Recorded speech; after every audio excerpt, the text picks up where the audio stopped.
Rolle's theorem. अब ये theorem होता क्या है? बेसिकली हम देखना चाहेंगे कि इसका उपयोग क्या है, इसका कॉन्सेप्ट क्या है। थ्योरम आप आराम से समझ लेंगे, ये थ्योरम आपके सामने है और आप इसके प्रॉब्लम्स भी कर लेंगे। लेकिन ये है क्या? इन्होंने, रोलेस साहब इनका नाम है एक्चुअली, इन्होंने ऐसा क्या देखा, ऐसा क्या समझा जिसका थ्योरम बन गया। मैं आपको इस तरीके से समझाता हूं कि आपकी जिंदगी या आपकी मोहब्बत ये एक स्ट्रेट लाइन है। आपके पास एक माशुका है, यानी एक गर्लफ्रेंड है, और आपने इनसे मोहब्बत की, बहुत अच्छी मोहब्बत चल रही है, यहां तक आप आ गए। लेकिन उसके बाद क्या हुआ कि आपकी मोहब्बत आपसे दूर हो गई, या इनको कोई और पसंद आ गया, किसी और से मोहब्बत हो गई। इसका मतलब ये कहीं और चली गई। यानी अगर आप यहां इस पॉइंट से शुरू करें तो ये यहां से शुरू होकर वो कहीं और चली गई ऐसे, ठीक है। उसके बाद हो सकता है कि वो आपके पास कभी ना आए, लेकिन ये भी हो सकता है कि वो आपके पास दोबारा आए।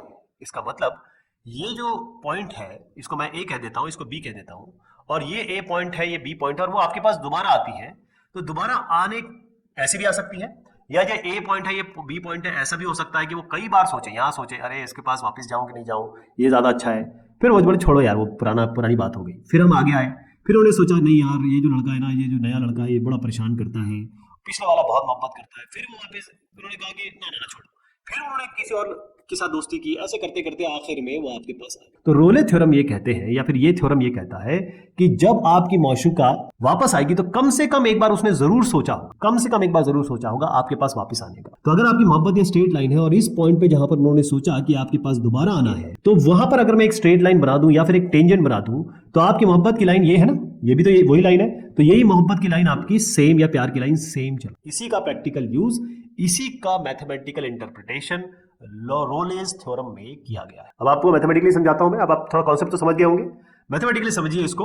देखें सर, हुआ ये, इन्होंने कहा कि फंक्शन की बात हो रही है। मैथमेटिक्स में, कैलकुलस में हर चीज फंक्शन के हिसाब से चलती है। यानी अगर आपको एक वैल्यू इसमें डालेंगे तो आपको यहां पर एक वैल्यू मिलेगी। ये जो वैल्यू आप डाल रहे हैं उसको हम x लेते हैं, जो आपको वैल्यू मिल रही है वो y होती है, इसको हम fx कहते हैं। इन्होंने कहा suppose f is a function such that, एक ऐसा फंक्शन है जो कॉन्टिन्यूअस है। इसका मतलब यह है कि आपका रिश्ता ऐसा चलना चाहिए, ऐसा नहीं कि आपका रिश्ता यहां चला फिर यहां से टूट गया फिर आपका रिश्ता यहां चला, ऐसा नहीं होना चाहिए। आपकी मोहब्बत जो है वो बरकरार रहनी चाहिए दोनों के दिलों में, यानी कॉन्टिन्यूटी होनी चाहिए, कहीं भी ब्रेकेज नहीं होना चाहिए। पहली चीज ये हो गई।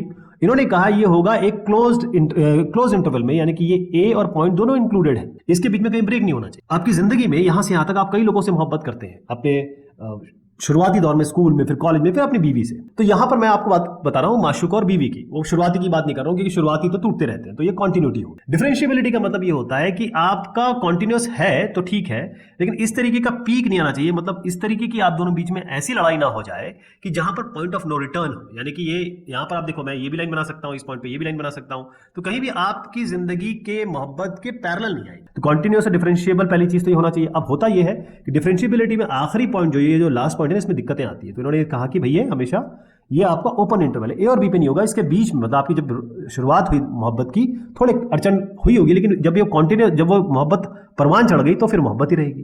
तो ये आपका, ये तो क्लोज्ड है, ये आपका क्लोज्ड है, लेकिन इसको ओपन कर दिया। तो इन्होंने कहा कि जब यहां पर हम एक ए पॉइंट ले जहां से शुरुआत होती है, हमने कहा ये मेरी एक ए पॉइंट, ये मेरा एक बी पॉइंट है, तो इसको हमने ए कहा, इसको बी कहा। अब होता यह है कि ए से हम निकले और जाते जाते कितने भी हमने टर्न लिए, यहां गए वहां गए वहां गए, लेकिन कंटिन्यूटी डिफरेंशिएबिलिटी बरकरार रही, वो कहीं भी चेंज नहीं। यहां से जाते जाते जाते जाते आप वापस यहां पर आ गए, यानी कि इसी लाइन पे आ गए जो आपकी मोहब्बत की लाइन है। तो यहां पर इस पॉइंट पे ये ए है, ये बी है। जब ये लाइन आ गई तो उसके आगे क्या हुआ कि यहां पर आपको कोई ना कोई एक पॉइंट मिलेगा, कम से कम। इन्होंने कहा एक से ज्यादा तो मिल ही सकते हैं, लेकिन कम से कम एक, एटलीस्ट एक पॉइंट जरूर होगा जिसको आप सी कह दीजिए, ए और बी के बीच में सी आ रहा है। कम से कम ऐसा पॉइंट होगा जहां पर अगर आप एक लाइन ड्रॉ करें तो ये आपके मोहब्बत की लाइन के पैरेलल होगा। इसका मतलब ये है कि अगर आप ये एफ एक्स लें, इसका डिफरेंशिएशन करें। डिफरेंशिएशन का मतलब क्या होता है? डिफरेंशिएशन का मतलब होता है रेट ऑफ चेंज। डिफरेंशिएशन का मतलब होता है एम। डिफरेंशिएशन का मतलब होता है tan थीटा। डिफरेंशिएशन का मतलब होता है स्लोप। यही चीज तो होती है रेट ऑफ चेंज। तो इस लाइन की जो स्लोप होगी वो आपके इस लाइन के पैरेलल होगी। अब ये लाइन क्या है? एक्स एक्सिस है ना, ये एक्स एक्सिस का मतलब क्या होता है कि इसका एंगल आपके जीरो है, यानी tan थीटा इसका जीरो है। तो आप इसको देखिए, इसका भी, ये तो इसके पैरेलल है तो इसका भी tan थीटा जीरो होगा। तो tan थीटा क्या है? अगर मैं इस पॉइंट पे देखूं सी पे, इसको f डैश सी पे निकालूं, मतलब सी पॉइंट पे निकालूं इस स्लोप को, तो ये जीरो होना चाहिए। और यही आपका पूरा रोले थ्योरम है। क्लियर हो गया? अब इसके थोड़े से और मैं आपको एग्जांपल देता हूं। देखिए, अगर आप यहां से निकले और यहां पर गए, स्ट्रेट लाइन में गए, मतलब मोहब्बत चलती चली जा रही है, कहीं कोई ब्रेकेज नहीं है, तब तो कोई दिक्कत ही नहीं है, तब तो आप उसी लाइन में है जो मोहब्बत की लाइन है। यहां पर आप गए, आपकी मशरूका गई और फिर वापस आई, तो एक पॉइंट ऑफ रिटर्न हो गया, तो यहां पर भी आप मोहब्बत की लाइन में आ गए।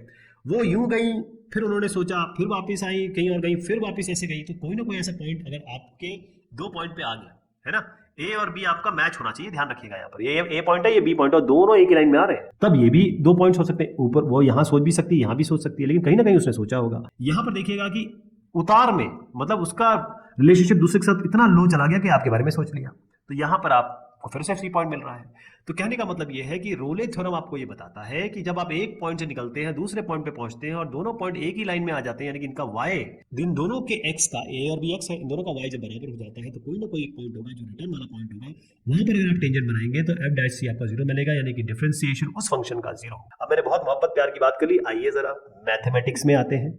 उसके लिए आपको मैं ये क्वेश्चन, अब इसका सोल्यूशन मैं आपको पहले दिखाऊंगा। उसका कारण ये है कि अगर आप सॉल्यूशन समझ जाएंगे तो मेरी क्या जरूरत होगी, इसी सॉल्यूशन को समझाने के लिए मैं रोले थ्योरम का इस्तेमाल करूंगा। अब बहुत ध्यान से देखिएगा, जो मैंने बोला है वो यहाँ पर मैं उपयोग करूंगा या इस्तेमाल करूंगा। y बराबर है x स्क्वायर प्लस 2, ये आपका फंक्शन हो गया। मैंने आपसे बताया था fx फंक्शन होना चाहिए। पहली चीज ये है कि ये कॉन्टिन्यूअस होना चाहिए और फिर डिफरेंशिएबल होना चाहिए। आपको सामने दिख रहा है ये फंक्शन आपका एक पॉलिनोमियल फंक्शन है। पॉलिनोमियल फंक्शन कॉन्टिन्यूअस भी होता है, डिफरेंशिएबल भी होता है, यानी कि आपका कोई ब्रेक भी नहीं होगा और कोई ऐसा पीक भी नहीं आएगी, है ना। तो अब ये सारी चीजें रोले थ्योरम की प्रूव हो गई, या फिर या आपने देख लिया कॉन्टिन्यूअस भी है, डिफरेंशिएबल भी है। अब हम चेक करते हैं कि एफ ए और एफ बी बराबर है कि नहीं, यानी पहला पॉइंट और दूसरे पॉइंट पे इसकी वैल्यू बराबर आ रही है कि नहीं आ रही है। इन्होंने कहा a -2 है तो यहाँ पर आप -2 डाल दीजिए। इन्होंने कहा b2 है तो आप यहाँ पर -2 की जगह 2 डाल दीजिए। यहाँ पर फंक्शन क्या है आपका x स्क्वायर प्लस 2, यानी कि ये आपका जो फंक्शन है f -2 डालेंगे तो x की जगह -2 डालना पड़ेगा, तो -2 स्क्वायर प्लस 2। यहाँ पर क्या होगा, ये सेम चीज f2, ये हो जाएगा 2 स्क्वायर प्लस 2, ये आपका क्या आ गया 2 to the 4 प्लस 2, ये आपका आ गया 4 प्लस 2, ये आपका 6, ये आपका 6। तो एफ ए बराबर एफ बी मिल गया कि नहीं मिल गया, ये दोनों बराबर है कि नहीं, ये दोनों बिल्कुल बराबर है। तो जब ये दोनों बराबर आ गए, कॉन्टिन्यूस भी है, डिफरेंशिएबल भी है, इसका मतलब आपके पास एफ डैश सी बराबर 0 होना चाहिए। तो इस फंक्शन को लीजिए, ये y है, ये आपका एफ एक्स है, इसका एफ डैश एक्स निकाल लेते हैं। एफ डैश एक्स क्या होगा, इस फंक्शन का डिफरेंशिएशन।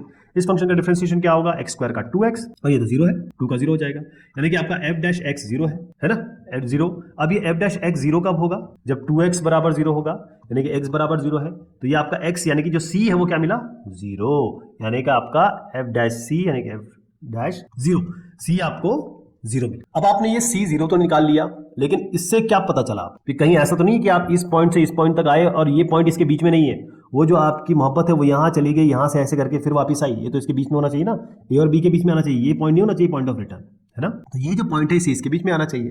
तो आप देखिए a है -2, नंबर लाइन से समझाता हूँ, ये -2, ये आपका 2, 0 इसके बीच में आता है, तो ये भी प्रूव हो गया, 0 इसके बीच में ही है, इसलिए ये आपका वेरीफाई हो गया। लैग्रेंज साहब का मीन वैल्यू थ्योरम यानी कि एमवीटी थ्योरम। अब ये होता क्या है इसको तो समझेंगे ही, लेकिन इसको प्रैक्टिकली समझेंगे कि ये बेसिकली भला क्या है, कैसे। इसको पहले तो समझ लीजिए कि ये एक स्टेप अहेड है या एक स्टेप प्लस है आपके जो रोलेस थ्योरम है उससे। अब रोलेस थ्योरम को थोड़ा सा मैं रिविजिट करा दूं। रोलेस थ्योरम में मैंने आपसे एक बात कही थी और मैंने प्रैक्टिकली ये समझाया था कि आप है, आपका महबूब है और आपकी माशूका है, आपकी मोहब्बत की एक स्ट्रेट लाइन है, आपकी मोहब्बत ने आपको छोड़ दिया, कहीं और चली गई, मतलब इस पॉइंट से वो इधर चली गई, लेकिन अगर वो आपके पास वापस आती है, यानी कि आपकी मोहब्बत दोबारा रीइंस्टेट होती है, इसका मतलब कोई ना कोई ऐसा पॉइंट होगा जहां पर उन्होंने सोचा होगा कि नहीं यार ये जो नया बंदा है ना ये तो ठीक नहीं है, पुराना बंदा जो है वो ज्यादा बढ़िया। तो इसी पॉइंट को अगर मैं इसको मैंने मोहब्बत की लाइन कही, तो यहाँ पर अगर मैं स्ट्रेट लाइन बना दूं तो ये आपकी मोहब्बत की लाइन यहाँ से इसके पैरेलल है, तभी आप वापस उनसे मिल पाए, लेकिन ये स्ट्रेट लाइन है। और हम ये कहते थे कि यहाँ पर ऐसे एक ए पॉइंट ले लिया, एक बी पॉइंट ले लिया, और यहाँ पर ये ग्राफ इस तरीके से बना तो एक स्ट्रेट लाइन हो गई। जब एफ ए बराबर एफ बी है, ये जो दोनों पॉइंट सेम है, यानी कि आपकी मोहब्बत वापस आई, तो एक पॉइंट ऑफ रिटर्न ये जो लाइन है पैरेलल है एक्स एक्सिस। लैंग्वेज सामने इसमें कुछ और देखा, उन्होंने कहा बाकी सब चीजें सेम है, लेकिन जरूरी थोड़ी नहीं कि आपकी मोहब्बत की लाइन जो है वो हमेशा एक्स एक्सिस हो, आपकी मोहब्बत की लाइन ये भी तो हो सकती है। इसमें उन्होंने कहा कि अगर आपकी मोहब्बत की लाइन एक्स एक्सिस नहीं है, एक्स एक्सिस से थोड़ी अलग है, तब भी अगर आप यहां पर हैं और इस लाइन पे, इस मोहब्बत की लाइन पे वापस आपकी मोहब्बत आपके वापस आ जाती है, यानी कि आपकी गर्लफ्रेंड आपसे वापस मिलती है, वापस आपकी दोबारा मोहब्बत की शुरुआत होती है, तब भी कोई ना कोई ऐसा पॉइंट होगा जहां पर वो रिटर्न करेंगे। और ये पॉइंट पे अगर मैं एक स्ट्रेट लाइन बना दूं तो वो इस मोहब्बत की लाइन जो कि एक्स एक्सिस नहीं है बल्कि ये लाइन है, वो इसके पैरेलल है, यही इन्होंने कहा। ठीक है, ये प्रैक्टिकल इसका एग्जांपल है, इसको ऐसा मत समझिएगा, ये मैथमेटिकली अभी मैं आपको समझाऊंगा, लेकिन मोहब्बत की बात इसलिए की कि कोई ना कोई पॉइंट ऑफ रिटर्न होता है, और ऐसा जरूरी नहीं है कि उन्होंने यही सोचा हो सकता है कि उन्होंने पहले सोचा, फिर आपको छोड़ा, फिर छोड़ा, सोचा, ऐसे करते करते फिर वो आपकी वापिस यहाँ पर आ गई। इसका मतलब एक से ज्यादा भी पॉइंट हो सकते हैं जहां पर उन्होंने आपके बारे में सोचा होगा, या फिर वो मल्टीपल लोगों से मिली और मिलते मिलते उनसे मोहब्बत हुई, लेकिन बीच बीच में उनको लगा कि नहीं, मेरा पुराना जो आशिक है, मेरी पुरानी जो मोहब्बत है वो मेन है। ठीक है साहब, अब आइए इसको मैथमेटिकली देखिए। मैथमेटिकली इनका ये कहना है लैग्रेंज साहब का कि इन्होंने जो F A equal F B, मतलब उन्होंने कहा ना कि भाई आप ना बार बार ये एक्स एक्सिस से पैरेलल वाली बात मत करो मुझसे, तो उन्होंने कहा कि ये एफ ए बराबर एफ बी वाली जो बात थी आपके रोले थ्योरम में, इसको मैं हटा देता हूं। उन्होंने सीधे कहा कि अगर एक फंक्शन एफ एक्स है और वो डिफरेंशिएबल है, अब सीधी सी बात है, रोलो में कहा गया कि कॉन्टिन्यूस भी होना चाहिए, डिफरेंशिएबल भी होना चाहिए और एफ ए बराबर एफ बी होना चाहिए, ये 3 कंडीशन थी उसमें। इन्होंने कहा अरे मैं डिफरेंशिएबल बोलता हूँ, कॉन्टिन्यूस तो अपने आप हो जाएगा, ये तो हम जानते ही हैं, एक फंक्शन डिफरेंशिएबल है तो कॉन्टिन्यूस होगा ही होगा। कॉन्टिन्यूस का मतलब होता है कि कहीं भी कोई ब्रेक ना हो, ऐसा ना हो। डिफरेंशिएबल का मतलब हो कि फंक्शन में कोई इस तरीके की पीक ना हो। इन्होंने कहा डिफरेंशिएबल होना चाहिए, कॉन्टिन्यूस अपने आप कवर हो गया। फिर उन्होंने एक और चीज बताई कि अगर ये इस इंटरवल में, ये जो इंटरवल है आपका, एक क्लोज इंटरवल है, ए और बी, इसमें दोनों पे ही पॉइंट पे हम ये चेक करेंगे। तो जब हम यहाँ इस पॉइंट से इस पॉइंट पे गए और ये लाइन जो आपकी, ये लाइन जो बन रही है एक सेकंड लाइन बन रही है, कोई भी एक कर्व है उसके बीच में अगर इस तरह लाइन खींचते हैं तो हम उनको सीकेंट कहते हैं, और इस लाइन, इस पॉइंट पे जब हम लाइन खींचते हैं उसको हम टेंजेंट कहते हैं। एक लाइन जो एक कर्व को एक पॉइंट पे टच करती है वो टेंजेंट होती है, जो एक लाइन मल्टीपल या फिर 2 जगह कट करती है उसे हम सीकेंट कहते हैं। तो इन्होंने कहा कि यदि हम एक पॉइंट लें और यहां से हम गए दूसरे पॉइंट पे, एक पॉइंट ए है ये वाला, एक पॉइंट बी है ये वाला, ए और बी एक्स एक्सिस पे है, इसका जो जैसे फंक्शन एफ एक्स है तो हर एक्स पे वाई मिलेगा, तो इस ए पे वाई क्या मिलेगा, अगर ये मैं यहाँ पर ए रख दूं तो एफ ए मिलेगा वाई, तो ये एफ ए हो गया। इसी तरीके से मैं बी रख दूं तो ये दूसरा पॉइंट मिल जाएगा, तो एफ बी हो गया। तो ये आपका इस पॉइंट का लोकेशन हो गया x1 y1, ये x2 y2, इसमें x1 a है, y1 x1 y1 ये हो गया, y1 fa हो गया, या x2 y2 आपका x2 b हो गया, y2 f b हो गया। तो यहां पर इन्होंने बात जो ये की है ये कुछ नहीं है, ये भी स्लोप ही है। इन्होंने कहा बार बार ये क्यों कह रहे हो कि एक्स एक्सिस से पैरेलल हो, ये भी तो हो सकता है, तो मैं इसका स्लोप निकाल के दिखा देता हूं आपको, और ये जो स्लोप होगी ये भी एफ डैश सी के बराबर होगी, है ना। रोले साहब कहते थे कि एफ डैश सी बराबर 0 होगा। उन्होंने कहा कि अगर आपकी मोहब्बत ये लाइन है तो मैं, अगर ये दोनों एक ही लाइन, मतलब ये जो 20 वाई एक्सिस सेम है तो ये स्ट्रेट लाइन होगी। इन्होंने कहा नहीं, ऐसा नहीं, अगर किसी मोहब्बत आपकी इस तरीके भी चल रही है तो मैं इसको करके दिखाऊंगा कैसे। अब देखिए, उन्होंने स्लोप की बात की। स्लोप क्या होता है, अगर एक एफ एक्स फंक्शन लूँ और उसको एफ डैश एक्स निकालूं तो यही स्लोप होता है, एम होता है, टेन थीटा होता है, यही तो स्लोप होता है। तो इसका टेन थीटा निकालने का तरीका क्या निकाला, ये तो हमें पॉइंट मिल गया। टेन थीटा का हो गया परपेंडिकुलर बाय बेस, परपेंडिकुलर ये हो गया, बेस ये हो गया। परपेंडिकुलर मतलब इसका डिस्टेंस निकालना है तो क्या है, आपको इस पूरे से यहाँ से यहाँ तक इसको माइनस करना पड़ेगा। यहाँ से यहाँ तक कितना है, ये पूरा का पूरा कितना है, एफ बी। देखिए एफ बी है ना, वाई मतलब ये एफ बी है, पूरा यहाँ से यहाँ तक एफ बी है, और ये आपका एफ है। तो पूरे एफ बी से मैं अगर एफ बी यहाँ से यहाँ तक, ये जो यहाँ से यहाँ तक पॉइंट है, इससे मैं ये एफ ए माइनस कर दूं तो मुझे ये लाइन मिल जाएगी, यही है। तो ये F B minus F A हो गया। अब ये निकालना है, ये परपेंडिकुलर बाय बेस है ना, परपेंडिकुलर हो गया। बेस निकालने के लिए आप यहाँ से यहाँ तक चलिए, पूरा बी, यहाँ से यहाँ तक ए है, बी से ए घटा दें तो यहाँ तक आ जाएगा, तो ये लाइन आ जाएगी आपकी, तो बी माइनस ए, यही तो है। इन्होंने कहा कि स्लोप है, स्लोप क्या होता है, perpendicular by base, perpendicular F B minus F A, और बेस क्या हो गया आपका, यहाँ से यहाँ तक बी माइनस ए। इन्होंने कहा एफ डैश सी जो है वो 0 नहीं होता, वो F B minus F A by B minus A होगा। यानी कि यहाँ से यहाँ तक आप गए और आप यहाँ से वापस यहाँ ना लौटे स्ट्रेट लाइन पे, आप यहाँ पर लौट गए, तो कोई ना कोई एक ऐसा पॉइंट होगा, अगर मैं इस पे टेंजेंट बनाऊंगा तो वो इस सीकेंट के, आपकी मोहब्बत की लाइन के पैरेलल होगा। यही आपका मीन वैल्यू थ्योरम, किसका, लैग्रेंज साहब। तो पहली चीज इन्होंने कहा कि डिफरेंशिएबल होना चाहिए, कॉन्टिन्यूस की बात ही हटा दी, फंक्शन डिफरेंशिएबल होना चाहिए, इसका मतलब ये कॉन्टिन्यूस ऑलरेडी है। दूसरी इन्होंने बात कही कि ये केवल क्लोज इंटरवल पे काम करेगा, यानी कि ए और बी इसमें आप इंक्लूड करेंगे, तो ये ए और बी इंक्लूडेड है, क्लोज इंटरवल। अब इसको एक बार और समझा देता हूं आपको कि ये आपकी एक लाइन है या एक फंक्शन है, वो इस तरीके से चलता है। आपने एक पॉइंट लिया ए, एक पॉइंट बी लिया, और एक जो ए और बी पॉइंट है, इसका ये ए पॉइंट है, ये बी पॉइंट है ना। आप इस कॉर्ड का स्लोप निकालो। स्लोप मतलब होता है एम, यानी कि टेन थीटा, और ये होता है आपका y2 minus y1 bye x2 minus x1, है ना। y2 माइनस y1 मैंने अभी आपको समझा दिया, ये y2 माइनस y1 ये हो गया, ये डिस्टेंस यहाँ से यहाँ तक, x2 माइनस x1 आपका ये डिस्टेंस हो गया, ऐसे ये आपका ये डिस्टेंस, ये दोनों डिस्टेंस, ये आपका ये y2 माइनस y1 हो गया यहाँ से यहाँ तक, और ये हो गया आपका x2 माइनस x1, तो ये आपका स्लोप हो गई। तो ये कॉर्ड की स्लोप हो गई। अब आप आइए टेंजेंट पे। ये आपने यहाँ पर एक जो पॉइंट ऑफ रिटर्न है वहां पर टेंजेंट बना दी। टेंजेंट इस लाइन के पैरेलल होगी, कॉर्ड के पैरेलल होगी, यही सारी कहानी, ठीक है जी। और जहां पर ये टेंजेंट बनाई है आपने, वो आपने पॉइंट सी लिया, इसका एफ डैश सी लिया, और एफ डैश सी किसके बराबर है, इसके बराबर है ना। तो मीन वैल्यू थ्योरम आपको ये कहता है कि किसी भी पॉइंट पे ए से बीच के बीच में जो क्लोज इंटरवल है उसमें आपको ऐसी जरूर स्लोप मिलेगी जो इसके पैरेलल हो। अब आपको मैथमेटिकल प्रॉब्लम्स बहुत मिल जाएगी, बट प्रैक्टिकल प्रॉब्लम क्या है उसको कैसे हम कहते हैं ना कि अरे यार मैंने इतनी मैथमेटिक्स पढ़ ली, आज तक तो कभी यूज यूज हुई नहीं, मैं तो केवल जोड़ घटा सकता हूं या वही यूज होता है। मैं आपको एक्चुअल चीज दिखाता हूं कि क्या हो रहा है। आप 55 माइल्स पर आवर पे चल रहे हैं और आपने पुलिस कार जिसके पास रडार है उसको क्रॉस किया, यानी आप इस पॉइंट पे हैं और आपने इस पुलिस वाले को क्रॉस किया। अभी आप यहाँ पर 55 पे चल रहे हैं। 5 मिनट के बाद मतलब यहाँ पहुंच गए आप, और यहाँ से यहाँ तक का दूरी कितनी है? 5 मिनट। दूरी नहीं, मतलब टाइम ये है 5 मिनट, दूरी आपकी 6 माइल्स है, यानी 5 मिनट में आप 6 माइल चले। उसी समय जो ये पुलिस वाले साहब है उन्होंने आपको क्रॉस किया, लेकिन अभी भी आप 55 पे ही चल रहे हैं। वो आपको रोकता है और कहता है कि लीजिए टिकट और आपका चालान हो चुका है। अब इन्होंने चालान क्यों किया, कैसे किया, अब आपको यहाँ पर मीन वैल्यू थ्योरम से बताना। फिर से मैं आपको दिखा देता हूँ कि इसका सोल्यूशन कैसे होगा, और सोल्यूशन आप समझ गए तो बहुत अच्छी बात है, नहीं समझे तभी तो मेरी जरूरत पड़ेगी। तो अभी सोल्यूशन को मैं समझ कैसे हो रहा है। मीन वैल्यू थ्योरम क्या कहता है, एक पॉइंट से दूसरे पॉइंट पे आप गए, इस पॉइंट से इस पॉइंट पे कोई ना कोई ऐसा पॉइंट होगा जहां पर आपने स्पीड बढ़ाई होगी, तभी तो आपका चालान हुआ। आप कहें यार 55 पे चल रहा हूँ, 55 पे ही वो मिला मुझको, तो मुझे मेरा चालान क्यों कर दिया? कोई ना कोई ऐसा पॉइंट होगा जहां पर आप ऐसे, ये रोले और मीन वैल्यू दोनों का प्रैक्टिकल एग्जांपल समझ लीजिए। आप उस पॉइंट पे आए, लेकिन आप बीच में कहीं ना कहीं स्पीड पे ज्यादा गए। अब ये स्पीड ज्यादा इन्होंने कैसे नापी? इनके पास तो रडार है, इनके ये तो पता कर सकते हैं। तो मीन वैल्यू थ्योरम और रोले थ्योरम, इन सबको कंबाइन करके मैं अगर बताऊं तो लैग्रेंज साहब कहते हैं कि F B minus F A, ये पॉइंट कहीं ना कहीं ऐसा होगा जहां आपने स्पीड बढ़ाई है, F B minus F A minus B minus A. तो बी माइनस ए क्या है? देखिए आप, मैं ये कहता हूं कि आप इस तरीके से समझ लीजिए कि यहां पर आपका एक स्पीड और डिस्टेंस की बात मैं कर रहा हूं, है ना।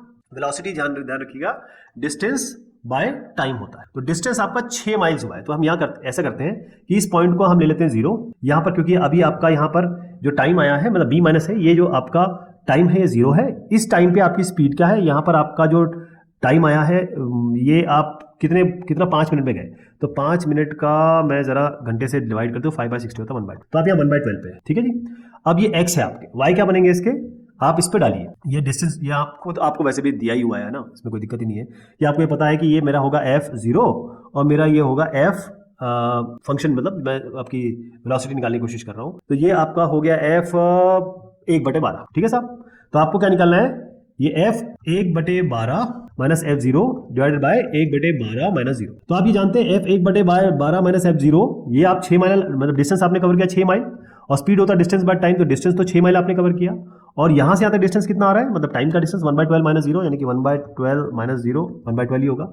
और 1/12 निकालिए, ये 12 ऊपर जाएगा, 12 मल्टीप्लाई होगा, ये आपका 72 आ। तो 72 माइल्स पर आवर आपने यहां पर कहीं ना कहीं बीच में अटेन की है, तब आपका चालान हुआ। और यही प्रैक्टिकल एग्जांपल है आपके मीन वैल्यू थ्योरम का। केवल आपको मैथमेटिकल प्रॉब्लम x² - 2 sin θ पाई ये नहीं देखना है, आप देखिए एक्चुअल में क्या होता है, वो भी आपका मीन वैल्यू थ्योरम और रोले थ्योरम पे डिपेंड करता है। तो ये बात हुई आपके इन थ्योरम्स के बारे में। बहुत शुक्रिया, बहुत मेहरबानी।